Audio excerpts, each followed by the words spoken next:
جتنے بھی مذہبی پروگرام ہوتے ہیں، وہ کل ہوں، وہ چہلم ہوں، وہ 10واں ہو، وہ سالانہ برسی ہو، وہ 11ویں شریف ہو، وہ 12ویں شریف ہو، وہ صحابہ کرام کے ایام ہوں، وہ اہل بیت کے ایام ہوں، وہ خلفائے راشدین کے ایام ہوں، اولیاء کرام بزرگان دین کے آراس کی تقاریب ہوں، اگر ان میں کوئی ایسی چیزیں شامل کر دی جائیں جن کا دین سے تعلق نہ ہو، تو علماء کی یہ ذمہ داری بنتی ہے کہ علماء ان چیز کو بر وقت اس چیز پر گرفت کریں، عوام کو تنبیہ کریں، روکیں کہ بھئی یہ ہمارا عقیدہ نہیں ہے، ہم اہل سنت و جماعت ہیں، ہم حنفی ہیں، یہ بات یاد رکھیں۔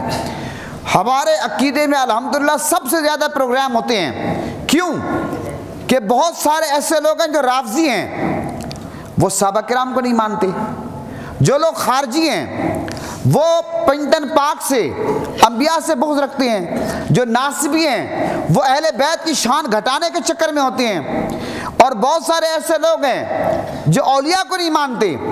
لیکن آپ کو مبارک ہو، آپ جس مسلک سے، آپ جس عقیدے سے، جس نظریے سے آپ تعلق رکھتے ہیں، آپ تمام انبیاء کے ماننے والے ہیں، آپ صحابہ کے ماننے والے ہیں، آپ اہل بیت کے ماننے والے ہیں، آپ ازواج مطہرات کے ماننے والے ہیں، آپ اولیاء کرام بزرگان دین کے ماننے والے ہیں۔ جب آپ اتنے کثیر ہستیوں کے ماننے والے ہیں تو آپ نے پروگرام بھی اتنے کثیر کرنے ہیں، سب سے زیادہ پروگرام ہمارے ہوتے ہیں، ایسا ہے یا نہیں ہے؟ تمام مسالک سے زیادہ۔ پھر اگر ہمارے پروگراموں میں کچھ ایسی چیزیں شامل ہو جائیں جو ہم سمجھیں کہ ہمارے مسلک کو یہ چیزیں منافی ہیں، ہمارے مسلک کو یہ چیزیں نقصان دے رہی ہیں، پھر ہمیں ان پہ غور و فکر کرنا چاہیے، اصلاح کرنی چاہیے۔ مثال کے طور پر محفل ہوتی ہے، محفل میں آپ کو پتہ ہے کہ ایک تو ہوئے محفل کے میزبان، پھر دوسرے نمبر پہ ہوئے محفل میں جو سٹیج سجدہ ہے میزبان ہوئے، پھر ایک سٹیج سیکرٹری ہوتا ہے، اور تیسرے نمبر پہ کون ہوتے ہیں؟ نعت خوان ہوتے ہیں، چوتھے نمبر پہ خطیب ہوتا ہے، پانچویں نمبر پہ صدارت والے ہوتے ہیں، چھٹے نمبر پہ عوام ہوتے ہیں۔ اب ہوتا کیا ہے کہ میزبان جو ہیں ان کا حق یہ بنتا ہے کہ وہ محفل کا نظم و ضبط قائم رکھیں، محفل کو آداب کو ملحوظ خاطر رکھیں۔ ادب پہلا کرینہ ہے محبت کے کرینوں میں۔ اب میزبان کیا کرتے ہیں کہ جب کسی سے پیسے پکڑ دیں سٹیج بنوانے کے لیے، کسی سے پیسے پکڑ دیں جناب فلاں نعت خوان کو ہم نے فیس دینی ہے، کسی کو کہتے ہیں کہ ہم نے فلاں خطیب کو فیس دینی ہے، کسی کو کہتے ہیں کہ ہم نے عوام کو دیگیں کھلانی ہیں، تو وہ جو لوگ پیسے دیتے ہیں پھر ان کو میزبانوں کو پروٹوکول دینا پڑتا ہے۔ اب ادب کا تقاضا یہ ہے کہ محفل جاری ہے، قرآن کی تلاوت ہو رہی ہے تو قرآن کی تلاوت سننا فرض ہے، محفل جاری ہے، قرآن کی تلاوت ہو رہی ہے، کوئی بڑا سے بڑا بندہ بھی آئے وہ آرام سے بیٹھ جائے تاکہ قرآن کی تلاوت جو ہے اس میں خلل نہ آئے۔ قرآن کی تلاوت سے بڑھ کر اور کیا چیز ہے؟ اسی طریقے سے نبی پاک صلی اللہ علیہ وسلم کی نعت پڑھی جا رہی ہے، سوچنے کی بات ہے، ایک بندہ آئے آپ نعت کو روک دیں، اس کے لیے نعرے لگانا شروع کر دیں، پورا ایک جو ماحول ہے وہ ڈسٹرب ہو جائے، لوگ کھڑے ہو جائیں، وہ جو تسلسل ہے، وہ جو ضبط ہے، وہ جو آپ کی تار جڑی ہوئی ہے، وہ جو آپ گنبد خزرہ کے تصور میں بیٹھے ہیں، وہ سارا ٹوٹ پھوٹ جاتا ہے، ادب کے خلاف ہے نہیں ہے۔ پھر میزبان کیا کرتے ہیں؟ جناب میزبانوں کو تو چاہیے کہ وہ محفل کو کنٹرول کریں، وہ کیا کرتے ہیں؟ کوئی نعت خوان نعت پڑھ رہا ہے، 10 بندوں کا جتھا بنا کر کھڑے ہو جاتے ہیں، نوٹ پھینک رہے ہیں۔ یہ اسلام کیا ہمیں اس چیز کی اجازت دیتا ہے؟ اگر آپ نے پیسے دینے ہیں، پہلی بات تو یہ کہ جتنی خدمت کرنی لفافے میں دے کر ادب سے پیش کر دیں۔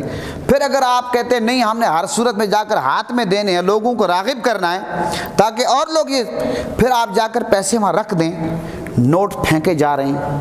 مجھے آپ یہ بتائیں یہ ہماری محفل میں یہ کچھ ہو رہا نہیں ہو رہا؟ اب اس پر اگر علماء بات نہیں کریں گے تو کون کرے گا؟ اور یہ چیزیں تو بڑھتی جائیں گی آگے، یہ غلط ہیں یا نہیں ہے؟ اور جب محفل کے میزبان کھڑے ہو جاتے ہیں پھر اور نوجوان کھڑے ہو جاتے ہیں۔ اب وہ محفل میں کچھ لوگ بیٹھے ہوئے ہیں، کچھ کھڑے ہوئے ہیں، کچھ بوڑھے ہیں، کچھ بزرگ ہیں، ان کے لیے اتنا کھڑا ہونا ممکن نہیں ہے، تو محفل کے جو ادب و آداب ہیں ان کو ملحوظ خاطر نہیں رکھا جاتا۔ تو یہ سب سے پہلا مسئلہ کون کر رہے ہیں؟ میزبان۔ اب جناب سٹیج سیکرٹری اس کی کیا ڈیوٹی ہے؟ اسٹیج سیکرٹری کی ڈیوٹی اتنی ہوتی ہے، کوئی مہمان آ جائے تو وہ اعلان کر دے، جب نعت میں بریک آئے، جب تلاوت میں بریک آئے، اگلے بندے کو بلانے سے پہلے بتا دے کہ یہ آ گئے، اگر کچھ ضروری سمجھے۔ پہلی بات یہ ہے کہ محفل میں جتنے لوگ آتے ہیں وہ مہمان خصوصی ہیں، وہ میرے آقا کے مہمان ہیں، خیال رکھنا چاہیے۔ لیکن پھر بھی اگر کوئی کہے کہ ہماری مجبوری ہے، ہم نے ان کو پروٹوکول کچھ لوگوں کو دینا ہے، تو پھر اس کا سیدھا سا طریقہ یہ ہے، بجائے نعت روکنے کے، بجائے تلاوت میں بریک ڈالنے کے، جب وقفہ ہو، نعت خوان چینج ہو، تلاوت کرنے والا چینج ہو، ہم پڑھنے والا چینج ہو، تو درمیان میں شکریہ آپ ادا کروا دیں۔ اب بجائے شکریہ ادا کرنے کے، اب جو اسٹیج سیکرٹری ہیں وہ کیا کرتے ہیں، ان کے ساتھ بندے ہوتے ہیں، دو دو تین تین، وہ میک لے کر بیٹھ رہے ہوتے ہیں، ادھر اسٹیج سیکرٹری شعر پڑھ رہا ہے، ادھر وہ نعت پڑھ رہے ہیں۔ اب اسٹیج سیکرٹری کا کام ہے اعلان کرنا، اس نے یہ کام شروع کر دیا۔ اب جناب نعت خوان آئے گا، اب نعت خوان کو چاہیے کہ سیدھا آیا تو بسم اللہ کر کے نعت پڑھنا شروع کر دے۔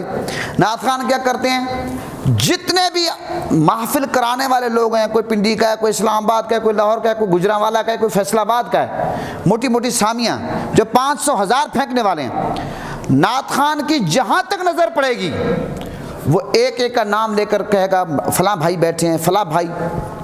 اب یہ تو نعت خوان کا کام نہیں ہے، نعت خوان کا کام ہے کہ حضور کی نعت سے شروع کرے اور اس کی توجہ نعت کی طرف ہو، وہ گنبد خضرا کا تصور کرے اور پھر وہ آنکھیں بند کرے، سر جھکائے، پڑھتا جائے، لوگوں کو بارگاہ مصطفیٰ میں پہنچا دے۔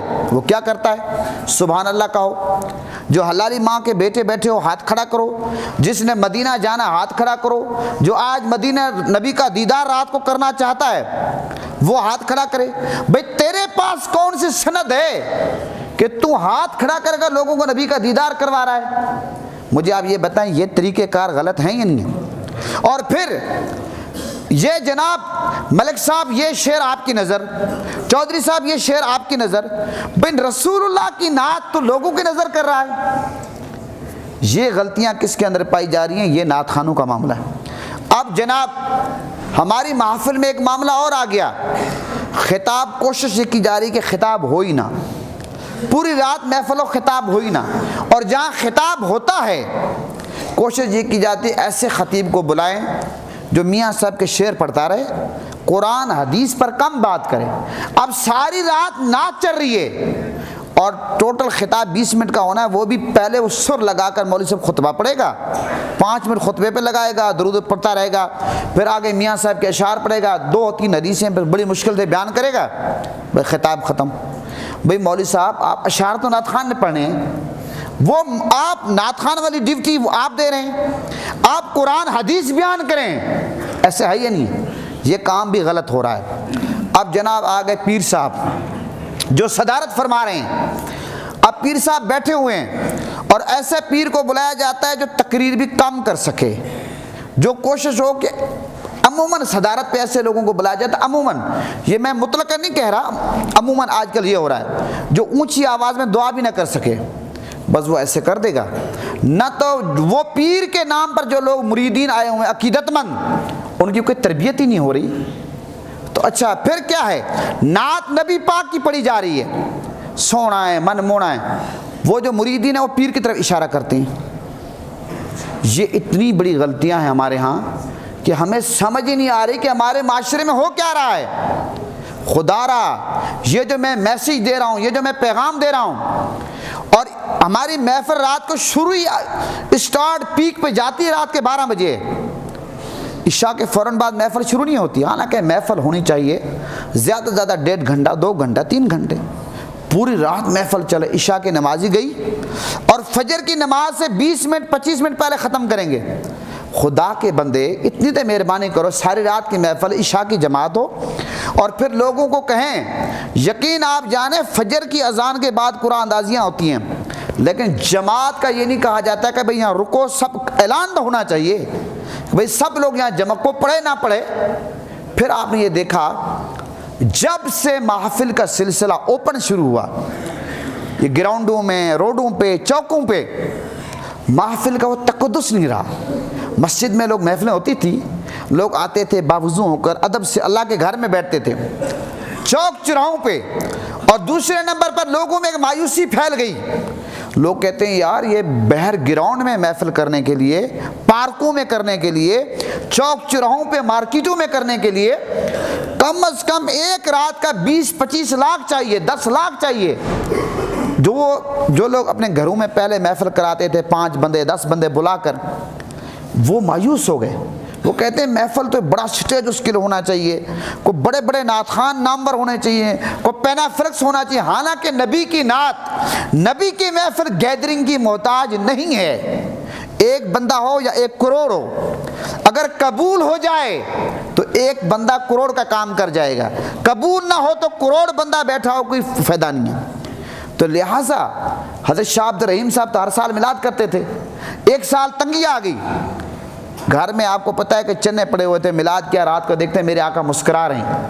تو میں تو ہر دفعہ آپ کو یہی کہتا ہوں، اپنے گھروں میں میلاد کیا کرو. آپ کسی کو نہ بلاؤ، اگر آپ کو توفیق نہیں ہے بلاؤ، سبحان اللہ. نہیں ہے کسی کو نہ بلاؤ، گھر میں سورہ کوثر کی تلاوت کرو، 2 شعر نعت کے پڑھو، ایک حدیث بیان کرو، مصطفیٰ جان رحمت پہ لاکھوں سلام، دعا کرو. یہی پانی ہے، ٹافیاں ہیں، چنے ہیں، جو آپ کی توفیق ہے. کیوں ہم اتنا ظلم کر رہے ہیں کہ لوگوں کو میلاد سے مایوس کر رہے ہیں، میلاد سے دور کر رہے ہیں. اور یہ جو پروگرام ہیں، آپ یقین کریں اگر ہم با مقصد ان پروگراموں کو بنائیں، میلاد کے 11ویں کے پروگرام کو، 12ویں کے پروگرام کو، چہلم کو، کل کو، تیجے کو ایک صحیح طریقے سے خطاب ہو، اس میں نعت خوانی ہو، جو نعت کے صحیح آداب ہیں، جس طرح سید منظور کونین شاہ صاحب پڑھتے تھے، جس طرح سید فصیح الدین سہروردی علیہ رحمہ آپ کے والد گرامی پڑھتے تھے، یوسف میمن علیہ رحمہ پڑھتے تھے، حضرت خالد حسنین خالد جو بڑے عالم دین بھی تھے، وہ عشق میں ڈوب کر پڑھتے تھے. اب آپ نے دیکھا کہ وہ لوگ جو آنکھیں بند کر کے پڑھتی ہیں، سر جھکا کر پڑھتی ہیں، عشق میں ڈوب کر پڑھتے ہیں، ان نعت خوانوں کو بلایا ہی نہیں جاتا، نئے لوگوں کو آگے لایا ہی نہیں جا رہا. وہ بس 10-15 لوگ ہیں پورے پاکستان، پوری دنیا ان نے گھومنی ہے. اور وہ لوگ کیا کرتے ہیں، مکہ اتنے پیسے اکاؤنٹ میں بھیجو جناب، پھر ہم آئیں گے، اور پھر سٹیج پہ اتنی خدمت بھی کرنی ہے، پھر ان کے لیے VIP روم، پروٹوکول، کھانے کی اقسام پر مشتمل، ڈیوٹی پر مامور لوگ. اس سے بڑا ظلم اور کیا ہے. ایک بندے کو آپ بلاتے ہیں، وہ آپ سے کوئی ڈیمانڈ نہیں کرتا، آپ اس کو کوئی پروٹوکول نہیں دیتے، اور ایک بندہ آپ سے ڈیمانڈ کرتا آپ اس کو پروٹوکول دے رہے ہیں. اس سے کیا ہوا، جو لوگ پہلے مکہ نہیں کرتے تھے وہ مجبور ہو گئے. میرا نقطہ نظر یہ ہے، کسی کو بھی آپ بلائیں، اگر ایک بندہ فیصل آباد سے آتا ہے، اس گاڑی میں پانی نہیں ڈالے گا. میزبان کو خود احساس کرنا چاہیے کہ میزبان اس کی خدمت کرے، وہ خطیب ہو، وہ نعت خوان ہو، وہ تلاوت کر رہے ہیں، کوئی بھی ہو. کہیں بھی بلاتے ہیں بندے کو، اللہ نے عقل دی ہے، سینس دی ہے. سوچے ایک بندہ جو آ رہا ہے گاڑی پہ، G8 جا رہا ہے، G7 جا رہا ہے، آخر کو 50-100 روپے کا پیٹرول تو لگا ہوگا، وہ کہاں جیب سے دے گا.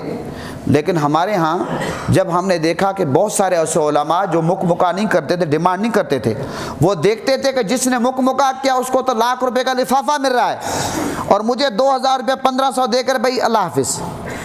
تو پھر ان لوگوں نے مجبوراً یہ فیصلہ کیا کہ بھائی اب ہم بھی یہ کام کریں گے. محترم حضرات، یہ جتنی باتیں میں نے کی ہیں، میں اللہ کے گھر میں بیٹھ کر، ممبر رسول پہ بیٹھ کر یہ بات کر رہا ہوں، خدا کو حاضر ناظر بنا کر. کوئی ایک بندہ، کوئی ایک محفل کرانے والا، کوئی جلسہ کرانے والا اپنی طرف، کوئی آستانے والا اس کو اپنی طرف فٹ نہ کرے. ہمارے ہاں لوگ کلپ کاٹ کے لوگ کہتے ہیں جناب ہمیں تانا دیا ہے. کسی کو میں نے تانا نہیں دیا.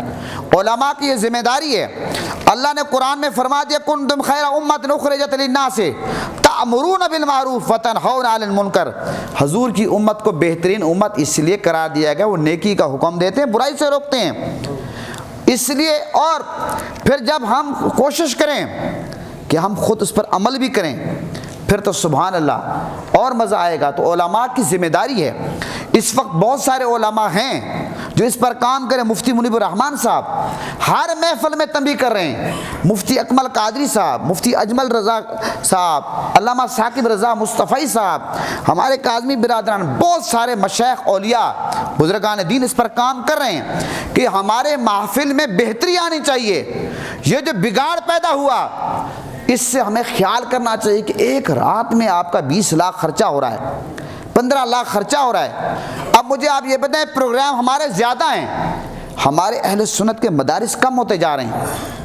کتنے مدارس ہیں، جتنی مساجد ہیں، جہاں اسلام آباد میں آپ دیکھیں وہاں مدرسہ موجود ہو، کیونکہ ایک قاری کی تنخواہ 25,000 30,000 کوئی نہیں دے سکتا، یہ اتنا مشکل کام ہے۔